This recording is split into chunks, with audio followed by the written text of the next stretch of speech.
Welcome home. We are WNST, AM 1570, Towson, Baltimore. We are Baltimore Positive. We're getting the Maryland Crab Cake Tour back out on the road. We will be at Fadley's, Lexington Market on the 6th of March. I will have the Magic 8-ball scratch-offs to give away. I'm also working some Monopoly scratch-offs for it's all over with. We have a litany of great guests on the 6th of March, including Mark Viviano will be joining us down at Fadley's, and some other guests, also two young officers who do something called Preparing Youth for Tomorrow. We have a cup of soup or bowl still left over from last month, so we'll be at Fadley's on the 6th. Our friends at Coppin State University, we are their flagship basketball. There'll be some baseball before it's all over. We do all their sports around here at Coppin State Sports. And I have my Eagles belt buckle. And I got to say this, that because my friend Gary Digital Williams was being inducted into the Hall of Fame, it was a big homecoming weekend. Last weekend, we had both games on here. Unfortunately, the basketball teams took the shorter end of that. But I made my way over to campus, and it was so packed that I literally didn't even make it to see you on Saturday courtside. Gary Digital Williams did beltweight boxing here for many, many years. He was a longtime guest at WNST and was put into the Hall of Fame. He has been the long time PA announcer for all things basketball and volleyball with the Eagles. Hall of Famer. I got it. Do I have to refer to you differently now, Gary? Are you Sir Digital Williams? Is that what I got to call you? It's just Gary Williams. That's all. Gary Digital Williams. That's Well, it. the Hall of Fame thing, it slipped past me, and then I saw that I was invited, and then I saw the whole agenda. Danny Singletary was among the group that went in the Hall of Fame with you, and I remember him with Fang being one of the great basketball players back in the '90s. But Coppin State, rich tradition, man. You're joining a lot of big names in the Coppin State Hall of Fame. Oh yeah, I'm so happy about it because three of the players that are in the Hall of Fame with me came in the Hall of Fame with me are those I announced. I announced Danny Singletary, I announced Sidney Goodman Rakes, and I announced Keisha Brooks, and also Christina Epps was at one time an assistant coach with the volleyball team. She was a two-sport athlete herself, and I got a chance to work with her for a year or so. So yeah, it was really heartwarming to be a part of that particular class because I knew that class so well. All right, how many years and how did you get the gig? Give me the whole Coppin State background because I don't think I've ever asked you this. You've been a guest on the show a million times talking about local boxing and Tank's in another fight here soon. But for you with Coppin State, are you an alum? Let's start with that because I don't even know. No, I am not an alum of Coppin State. I'm actually an alum of another school within the conference, Howard University. And that's how I got to Coppin. The original sports, one of the original sports information directors there, Jesse Batten, was a schoolmate of mine, I should say, at Howard University. And when he came, he was also assistant sports director, sports information director at Howard under the legendary Ed Hill Jr. So when he came over to Coppin, he said he needed a PA announcer. Would I be interested? I've been doing Howard public address for 7 years. I did Howard basketball, football, and track and field, and some soccer as well. Now that So was I late think '80s, early '90s. You were doing that that was for Howard. 1982 to Wow. about 1989. Okay. Yeah, thereabouts. Yeah. So when he came over, he said they need a PA announcer. Would I be interested? I told him, yeah, I'll definitely be interested in doing. Cause I've been doing public address really since my first gig was actually my senior year in high school. I'm a, All I'm I a did was I did the morning announcements in high school. That's right, all and that's how I got my gig doing radio 33 years ago. right. We had a middle school basketball tournament that was hosted by high school, and I did that. That was my first gig as a public address announcer. So I came over to Coppin in 1993, and I stayed. And And that's it. that's been it. I mean, I've been through a lot of administration changes in coaching, changes in sports information director, but I've been there all that time, and I'm really honored by that because any one of those administrations, Nestor, could have just said, we want to go in a different direction, and they could have, and they didn't, and I'm really honored by that. Well, I'll tell you what, man, you've been loyal to Coppin. Coppin's been great to you. You mentioned all of these different humans. You had a different gym in the beginning, right? Right, I was the last one to work out of the Coppin Center, and Well, that's where that I was met Fang. I met right. Fang at Yeah, the Coppin Center. that's why I met Fang. I never forget when I walked into Fang's office the very first time. And he knew I was from Howard because I announced a couple of games at Howard when they played Coppin State, and I was with Phil Booth and Reggie Isaac and of course Larry Stewart himself. And when I came into the office, first thing Frank said to me was, "Welcome to the winning side."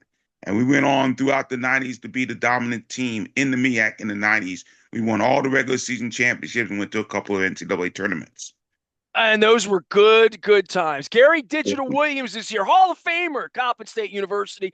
We are their flagship. We also like to feature stories and feature folks from Coppin State and good things going on. The new gym there, when I tell people, I have a partner of mine, Chris, I was going to invite down to the game once. I said, I've never been to a game down at Coppin. I'm like, you should go to a game down at Coppin right across from Madame. And now I would recommend going when there's more parking than there was on Saturday because there was just a lot of people there. You've really seen the growth of the university, though, right? As we talk about the growth of the basketball program, women's basketball, sports, athletics, education, everything, but just leaving the Coppin Center into this beautiful facility that's there, there's just a lot going on at Coppin that's growth oriented, really over the last 2 decades. Oh, no question about it. That the public physical education complex is a marquee facility. I mean, they've had not only have they had their basketball games. I've done some high school tournaments there. We had a ESPN Rise tournament many years ago. One of the people that was involved in that was I'll never forget Austin Rivers, who played in the pros for a while, son of Doc Rivers, and he was in that tournament. Um, the first time Javante Davis fought in Baltimore was at the Coppin Center. Well, no, I'm sorry, at the Physical Education Complex in 2013. It's a marquee facility. I'm surprised it isn't used more than it is. It is a beautiful facility, and just to see that growth has been tremendous. And I think also just the growth in the family aspect of that university. It really does feel like a family. Family. I've been treated like that for many years. It kind of lost its way about, I'd say, 10 years ago, but it's back and it is indeed better than ever. Well, Dr. Jenkins working hard on that, and I have Oh, yeah. him and I have professors on, I have educators on. I'm always trying to push forward things, and then I saw you on the Hall of Fame docket, and I thought, well, I got to have you on here. Are you still involved in boxing in any way? And it was always Beltway boxing, but it was really the Beltways between Baltimore and Washington that this. You already mentioned, Gervonta, that this was a boxing mecca, and that was your journalism side of what you learned at Howard. I think for a long, long time, you really the preeminent boxing journalist in the state over the last 4 decades, really. I appreciate that. And no, I'm not really doing it much now. Couple of things happened. First of all, my mom got ill and she subsequently passed away in 2023. So with that aspect going on, I just decided I just didn't want to travel anymore. My family has been so generous in letting me travel all throughout the day, mostly for very little or no pay. So after my mom died, I figured I just didn't want to travel the highways and byways of the Beltway to cover as much as I wanted to, not for free. And my partner Juan Marshall, who was my longtime broadcast partner, he felt the same way, and we just decided to just call it quits. And I tell you, Juan and I were talking about a week ago, and we realized that no one has picked up our slack from that.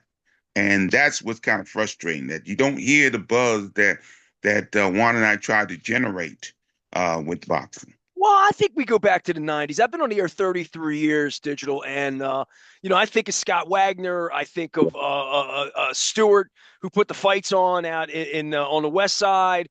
And I just think of Mac Lewis and just, going back to Sugar Ray Leonard in this area and Reggie Gross and the Vincent Petway, the fighters we had here that were marquee fighters, right? That went on and won titles and did things. You were a part of so much of this. And, I've even, they'll give Jack a hard time being the mayor about kids putting gloves on and boxing, but I think you did see it kept a lot of trouble off the streets in the day, and that whole Rocky image and everything that went on. There was a legitimacy to it at that point that I don't know MMA and professional wrestling and just all the stuff that's going on. Boxing feels like it's slipped a lot in this country. I know in other cultures and other places it's still huge, but you were really sort of the last bastion of that. I don't know that anybody will ever pick that slack up, digital. And that's sad. It really is. I mean, we had some great boxers. I know in Baltimore, not only do we have Vincent Petway, we had Kenny Blackston, Ed Griffin, Courtney Butler, just to name a few. Later on, James Keeping Sleeping Stevenson was out of there. And of course, everybody down the Upton location with guys like Javante Davis and Malik Hawkins and Lorenzo Simpson. We do have some very quality boxers, but the buzz is not the same, and that's the sad part about it. For example, you talked about Javante Davis having a big bout. That bout is against Lamont Roach, who's also from the Beltway area, and there hasn't been a whole lot of buzz about it. Maybe because it's not in the Beltway region, but it's coming up soon, and there's really no buzz behind it. That's really kind of sad. Yeah, I said Stu Satoski. I want to give his family some love, as well as Jake, right? I mean, Jake put fights. I mean, just putting the fights on and getting people out, and what Scott Wagner did, and even the John Ogden nights where they do, have done their things or whatever.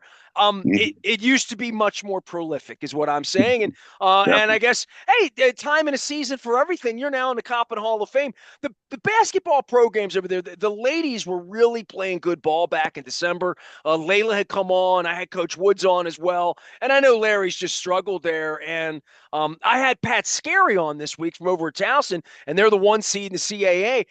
The NIL, the different conferences, what's going on in the MEAC. I would say it's a downtime for Coppin men's basketball right now, but that turns around kind of quickly when you get the right players. Exactly, and they just got a big win over Howard University recently, and they're in a situation now where they got a player back, Darius Ward. They got him back, and he's been a big key. And Toby Nadozi's playing out of his mind right now.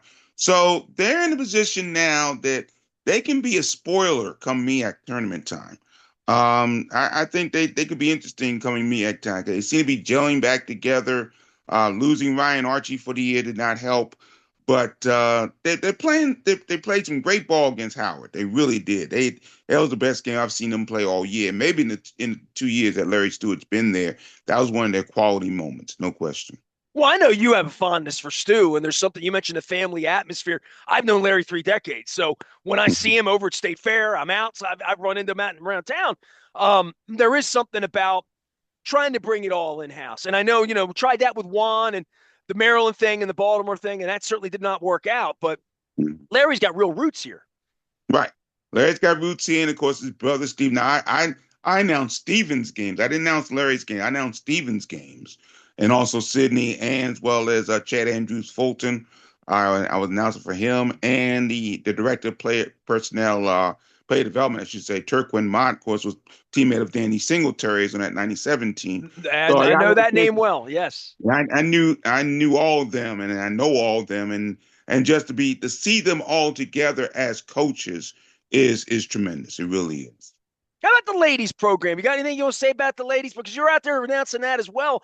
They had the biggest wins, and I would say, you mentioned the first fight for Javonta and at the center, the Angel Reese night of Mhm. all the nights there. Now look, you get together the Morgan Coppin thing every year. That's a thing when they come into each other's gyms over the hill or whatever. But I was there for the Angel Reese night, and that was a real plum for the program. And I know next year, Dawn Staley's bringing the program up, and South Carolina's going to come in next year as well. Maybe not with an Angel Reese, though. Something different about that, right? It will be, but South Carolina State with Dawn Staley, with the reputation she has, is going to be tremendous, and it's going to be on Martin Luther King Day, from what I hear. So that's going to make it Really? even more Okay. special. Yes. As far as Angel Reese concerned, the LSU, that was a big night for us. As far as Angel Reese coming back home and all the teenage girls screaming at her and everything, that was a beautiful night. It was a But the big scene. I mean, I was there with you. We took pictures that night. It was right. fun. It was definitely, but the biggest win that any team has had in the PEC arena was earlier this year when the Lady Eagles knocked off Arizona State in overtime. That was a huge win for us. And I still believe it's the biggest win ever that I've ever seen in the PEC. Broadcast right here on WNST AM Yes, indeed. 1570. Gary Digital Williams, dare I say, Hall of Famer, Gary Digital Williams, Coppin State. So now 31 years as the mic? 32 31 years. years. Yeah. 31. Okay. How many more you got in you? You're not near the end, or are you close to the beginning? Well, I'm hoping not to be too close to the end because you two have some big things coming up. You mentioned the MEAC, I should say the game against South Carolina. I definitely want to be there for that. And also, I've been hearing that Coppin will host the MEAC volleyball championships for the next couple of years. So I really want to be a part of that. I definitely do. Well, I tell you what, Coppin State's got things going on right now. It is the 125th anniversary. So Mhm. we're kicking that thing off around here, and I'm gonna get Dr. Jenkins back on to talk about that. He hadn't been there for all 125 years, but I know he's done the research on it. So, Digital, always pleasure to visit with you, and I'm glad that you're in semi-retirement here, and they're only putting you to work a couple days a week over there at the Coppin Center. But I'm looking forward to stopping over and seeing you again. I saw the Well, pictures. I saw the mayor was down there. Everybody was down there on Saturday, and yeah. I hope the food was good for the luncheon. That was good, very good. And for the breakfast, fantastic. For the breakfast, fantastic. And I just want to say that I'm so proud of what Dr. Jenkins has done. You go into the PEC now, they're really embracing the history, the athletic history of the university, what Derek Carter has done, the athletic director, what Steve Kramer has done as the director of athletics communications. They've all been just so wonderful, and I really honor them and thank them for letting me be a part of this whole thing. Ruffin Bell, I know you've had Ruffin I was on the gonna say show. I was gonna yell Ruffin's name out if you didn't, Yeah, because he'd I be was mad gonna, at me. If and didn't. Ruffin's done an outstanding job, and he's an alum, of course. I think he's in the Hall of Fame as well. So it's just a magnificent time to be an Eagle over at Coppin State, and the family aspect is Ruffin's in back. the I'm Hall of just glad to Fame. be a part of it. Say Ruffin's in again. the Hall of Fame. Is he really? Ruffy's either in the Hall of Fame for himself as a baseball player, or he was on one of the teams that's in the Hall of Fame. All But right, I'm I'm gonna pretty have sure to ask him about he's in that the Hall of now. Fame. Yes. Hmm. Once you're in the Hall of Fame, they treat you different. They don't treat me different. I'm in the Dundalk Hall of Fame, but they don't treat me different. I'm saying that's part of being from Dundalk, though. It's like, Right. Okay. But I don't want them to treat me differently. I really don't, because they've treated me so well, and I'm really honored to continue to be a part of that program. Well, I Definitely. disagree. I want them to treat me differently in Dundalk. I understand that. I Gary understand that. Digital Williams is here. He is Beltway Boxing. He is the longtime PA announcer for the Coppin State Eagles. And if you stay tuned here at WNST just a little while longer, I'm sure there's going to be a Coppin State game on. We got MEAC tournament going on next week as well. So I will be preempted at AM 1570 a couple times in the coming weeks for some basketball. And that is just okay with me because a little bit of me goes a long way. I am Nestor. We are WNST, AM 1570, Towson, Baltimore, and we never stop talking. Our partnership with Coppin State and the Mighty Eagles and our flagship and the 125th anniversary of their existence here as a HBCU school here in Baltimore, Maryland. We are BaltimorePositive.com. Stay with us.